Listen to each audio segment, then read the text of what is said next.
मित्रांनो, आपण सर्व श्रीमद भगवद्गीतेशी परिचित आहोतच, परंतु काही ठराविकच लोकांना माहिती आहे की हिंदू धर्मामध्ये भगवद्गीतेशिवाय अजूनही बऱ्याच गीता आहेत. गीतेचा वास्तविक अर्थ आहे आत्मज्ञानासाठी दिल्या जाणाऱ्या ज्ञानाला एका गुरुद्वारे एका शिष्यापर्यंत पोहोचवणे. तर चला मग जाणून घेऊयात काही वेगवेगळ्या गीतांबद्दल थोडीशी माहिती.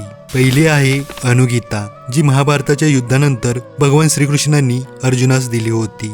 दुसरी आहे अष्टावक्र गीता, जी राजा जनक आणि महर्षी अष्टावक्र यांच्यामधील संवाद आहे. एक अशीच महत्वपूर्ण गीता आहे अवधूत गीता, ज्याचं प्रतिपादन गुरुदेव दत्तात्रेय यांनी केलं होतं.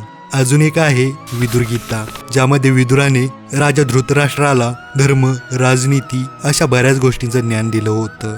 या गीतांसोबत अजूनही गीता आहेत, जसं की ब्राह्मण गीता, देवी गीता, गणेश गीता आणि गुरु गीता. तर तुम्हाला कोणकोणत्या गीताबद्दल माहिती होती ते कमेंट करून नक्की सांगा.